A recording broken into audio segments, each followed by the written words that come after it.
everyone, Bond here from Dr. Pennsylvania.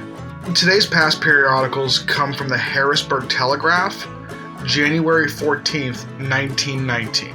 We thought that these two particular articles were especially telling about the current, climate or zeitgeist of people in Pennsylvania at the time. One is related to the Spanish flu epidemic, which was really, really scary and deadly at the time. The Spanish flu ended up infecting almost 500 million people worldwide, so it really touched everybody in every corner of the world. And the other has to deal with the end of World War I and the armistice that was just signed and how to move forward. With Pennsylvania having such a large German population, articles like this are examples of the communities trying to work through some really complex issues about, national identity, but through a means that seems far more frivolous. So either way, we found these articles fascinating. Hope you guys do as well. Thanks. Children at the industrial home get little aid. Director says only 300 persons have helped the institution, 64 down with the flu. Building at 19th and Spotera, ancient and crowded. Nursery home in need. Dr. Keene in charge of influenza cases at former place. A shame and a disgrace to Harrisburg is the way one of the directors of the Children's Industrial Home Association today identified the cooperation of citizens with this admirable activity.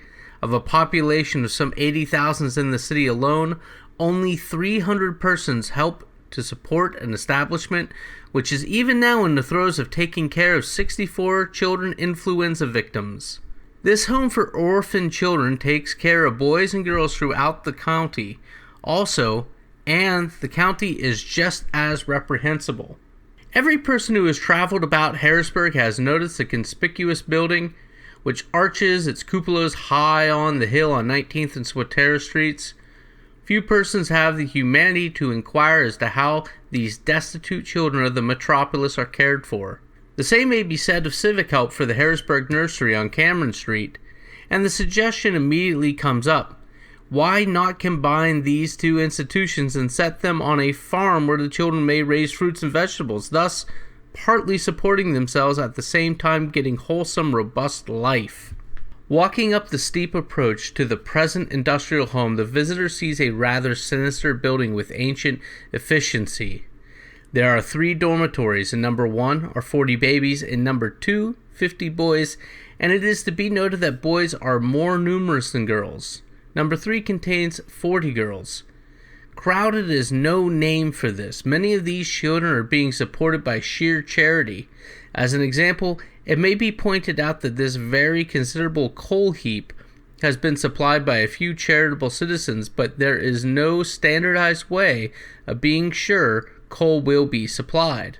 In the present influenza catastrophe, all praise must be given to Dr. C.E.L. Keene, physician in charge, and the others attending physicians being Drs. V.H. Fogger and John Fogger, Jr. The demands were strenuous. Some of the medicine needed cost $13 an ounce. The Red Cross was foremost in helping out, furnishing nurses and supplies. The Harrisburg Hospital was right in the swing, and the visiting nurses gave splendid aid. Also should be mentioned many volunteer nurses who helped take care of the homeless children, but help is sadly needed in the kitchen, and in short, the city is not backing up this activity which aims to make sturdy citizens of these unfortunate children. In spite of this congestion, and a lack of support on the part of some 80,000 Harrisburg citizens, only 1 death has occurred thus far, but the nurse in charge said today that there would probably be another death due to parent taking away the child against advice. 4 were sent to the Harrisburg Hospital, the great bulk were attended by Dr. Keene. The object of this institution is to take care of a child without father or mother or both. Harrisburg has not helped either this activity or the nursery home, nor helped an iota compared with its generosity to foreign nations. The city government gives nothing. Help is scarce too at the nursery home. Miss Laura Bell, its head nurse, has gone good work, it is said. Only 1 case of influenza has occurred there. The Rotary Club has shown vast concern in this situation, and the industrial home is now credited for purchases at Bowman's stores, same to be paid by the club. It is rumored that as soon as war activities decrease, a cooperative effort will be made to combine the two Harrisburg charities and establish them on a farm near the city.